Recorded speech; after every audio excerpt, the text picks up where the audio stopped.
Hi guys, this is Deepika. Welcome back to my channel that is ready to study. See guys, आज के इस session में हम सीखेंगे correct use of has and have, यानी कि हम सीखेंगे कि हैज़ और हैव का यूज़ किस सब्जेक्ट के साथ और किस सिचुएशन में होता है। सी गाइज, जो हैज़ और हैव है वो हमारे इंग्लिश लैंग्वेज के बहुत ही एक्टिव मेंबर्स हैं, यानी कि ये मल्टीपर्पज़ यूज़ के काम आते हैं। इनका ये जो यूज़ है वो एक तरीके से नहीं होता, डिफरेंट तरीके से होता है। तो सी गाइज, देखते हैं हैज़ और हैव हमारे कहाँ कहाँ यूज़ होते हैं। फर्स्ट जो इनका यूज़ है वो है टू इंडिकेट पोजेशन। सबसे पहले मैं आपको पोजेशन का मीनिंग थोड़ा सा समझा देती हूँ। पोजेशन मीन होता है कोई चीज़ को रखना, कोई चीज़ आपके पास होना। लाइक मेरे पास बहुत बड़ी कार है, हमारे पास एक बड़ा बंगला है, उसके सुंदर बाल हैं, उसकी आंखें सुंदर हैं। ये सब चीज़ें हम पोजेस कर रहे हैं, हमारे पास हैं, उसको बोला जाता है पोजेशन। तो हैज़ और हैव का जो फर्स्ट यूज़ है वो है टू इंडिकेट पोजेशन। और पोजेशन के अंडर भी हम दो चीज़ें पढ़ेंगे।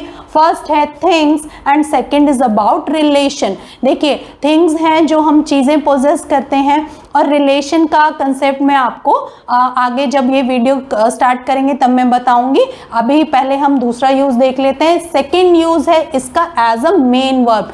मेन वर्ब होती है वो वर्ड जो आपको सेंटेंस में क्रिया होने का प्रकट करती है, उसे बोला जाता है एज अ मेन वर्ब। इसका एग्जाम्पल है I already have my breakfast, मैंने अपना ब्रेकफास्ट कर लिया है। फाइन। थर्ड इसका जो यूज़ है वो है as an helping verb.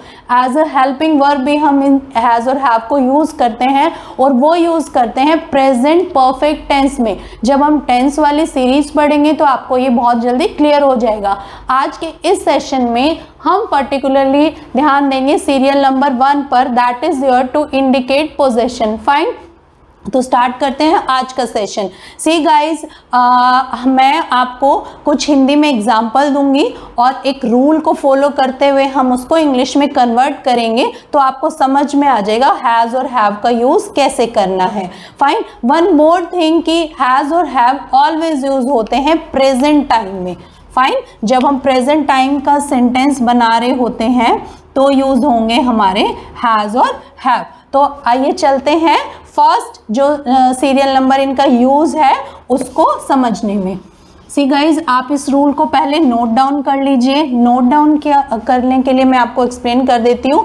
First है आपका सब्जेक्ट प्लस हैज़ या have according to the subject. After that a या एन हमारा ऑप्शनल रहता है, एंड आफ्टर दैट ऑब्जेक्ट जो हम पोजेस कर रहे हैं, and after that full stop. Because ये एक सिंपल सेंटेंस है, इंटेरोगेटिव नहीं है या एक्सक्लेमेटरी नहीं है, तो हम क्या यूज़ कर रहे हैं यहाँ पे, फुल स्टॉप। तो फर्स्ट सबसे पहले मैं आपको चार्ट बनवा देती हूँ कि किस सब्जेक्ट के साथ हैज़ लगेगा और किस सब्जेक्ट के साथ आपका हैव लगेगा। सबसे पहले ये चार्ट बना लेते हैं। देखिए, दिस यहाँ मैं सब्जेक्ट लिख रही हूँ, यहाँ पर हैज़ या हैव। सब्जेक्ट इज योर आई, तो आई के साथ ऑलवेज लगता है आपका हैव। उसके बाद जब आप सिंगुलर सब्जेक्ट लेंगे, सिंगुलर सब्जेक्ट, तो उसके साथ ऑलवेज लगेगा आपका हैज़। जब आप प्लूरल सब्जेक्ट की बात करते हैं तो आपका लगता है हैव। और you is always an exception यहाँ पर भी है, चाहे आप उसको सिंगुलर यूज़ करें या प्लूरल, ऑलवेज यूज़ होगा हैव। ये क्लियर है बिल्कुल। सिंगुलर सब्जेक्ट आपको दोबारा से रिकॉल करा देती हूँ। ही, शी, इट, कोई भी सिंगुलर नाउन है, सिंगुलर प्लेस है, वहाँ यूज़ होगा आपका हैज़। और अगर आपका प्लूरल सब्जेक्ट है, यानी कि यू, वी, दे, और या फिर group of people, group of animals, वहाँ यूज़ होगा आपका हैव। फाइन। तो अब हम थोड़े से एग्जाम्पल ले लेते हैं, उससे आपको बिल्कुल क्लियर हो जाएगा। फर्स्ट एग्जाम्पल है, मेरे पास कार है, मेरे पास एक कार है। तो हमारा रूल क्या कहता है, सबसे पहले लगेगा सब्जेक्ट, पास यानी पोजेस करना, मतलब मैं एक कार पोजेस करता हूँ। आपको खुद सेंस करना है ये पोजेशन है, तो हम रूल के अकॉर्डिंग इसको कन्वर्ट करते हैं। तो सबसे पहले हम लगाएंगे सब्जेक्ट दैट इज आई। आई के साथ क्या लगेगा, हैव।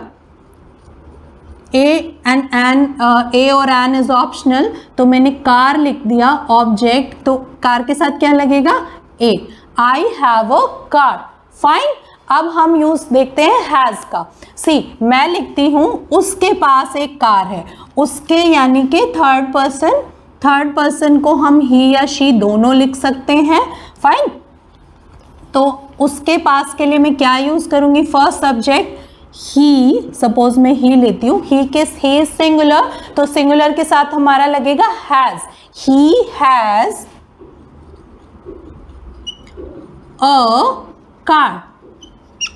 फाइन, अब आगे चलते हैं, मैं बोलती हूँ हमारे पास एक बंगला है, हमारे पास एक बंगला है।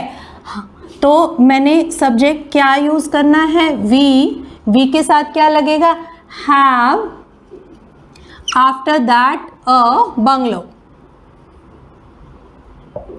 हिंदी में इसे बंगला बोलते हैं, इंग्लिश में इसे बंगलो बोलते हैं। फाइन, ठीक है। हैज और हैव का आई गेस आपको मतलब क्लियर हो गया है। आपको जस्ट सब्जेक्ट देखना है और उसके अकॉर्डिंग आपको हैज या हैव का यूज कर लेना है। फाइन, वन मोर थिंग, मैंने आपको बोला था कि रिलेशंस में हम यूज करते हैं हैज और हैव। सपोज हम ये पूछते हैं कि आपके कितने भाई बहन हैं, या आपके कितने कज़न हैं, आपके कितने अंकल हैं, आपके कितने आंटी हैं, तो हमें ये यूज करना होता है हैज या have. Suppose you want to tell कि मेरे 2 भाई हैं, तो आप लिखेंगे आई हैव 2 ब्रदर्स। फाइन, अगर आप ये लिखना चाहते हैं मेरी 4 बहनें हैं, तो आप लिखेंगे आई हैव 4 सिस्टर्स। एंड और एग्जाम्पल ले लेते हैं, मैं बोलती हूँ कि सीता की 4 बहनें हैं, तो मैं लिखूंगी कि सीता हैज 4 सिस्टर्स। फाइन, देखिए हैज और हैव का यूज सिमिलर रहेगा, जिस सब्जेक्ट के साथ मैंने आपको बताया है वैसे ही यूज करना है।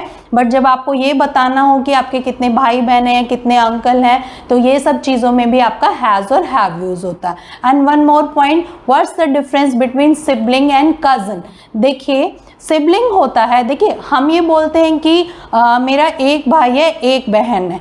इनको अगर हम कॉमन वर्ड यूज करना चाहें तो हम यूज करते हैं sibling, means I have 2 sibling. Suppose मैं दोबारा से क्लियर कर देती हूँ कि मेरा एक भाई है और एक बहन है। फाइन, तो अगर मैं उनको कंबाइंड बोलूँ तो मैं ये वर्ड यूज करूंगी सिबलिंग, आई हैव 2 सिबलिंग्स। ठीक है, उसमें ब्रदर भी इंक्लूड है और सिस्टर भी। फाइन, अब बारी आती है कजन की। देखिए सिबलिंग का मतलब है कि हमारे पेरेंट्स सेम है। फाइन, अगर हमारे अंकल का बेटा है, अंकल मीन्स चाचा, मामा, फूफा, मौसा, इन सब का बेटा है, तो भी कज़न यूज होता है। ठीक है, कज़न का मतलब होता है कि पेरेंट्स डिफरेंट हैं। फाइन, भाई बहन तो वो भी काउंट होते हैं, लेकिन पेरेंट्स डिफरेंट है तो हम यूज करते हैं कज़न। मीन्स अगर मैं बोलूँ कि मेरे चाचा के 4 बेटियां हैं, तो मैं ये भी बोल सकती हूँ आई हैव 4 कज़न्स। फाइन, आपको डिफरेंस क्लियर हो गया सिबलिंग और कजन में, और आई थिंक आपको हैज और हैव का यूज भी क्लियर हो गया। नेक्स्ट सेशन में हम पढ़ेंगे जब हमें ये दिखाना हो कि हमें ये दिखाना है कि पोजेशन, हम चीज पोजेस नहीं कर रहे हैं। फाइन, नहीं का जहां वर्ड का प्रयोग होगा वो सेंटेंसेस सीखेंगे। For today, thanks for watching, keep learning, all the best.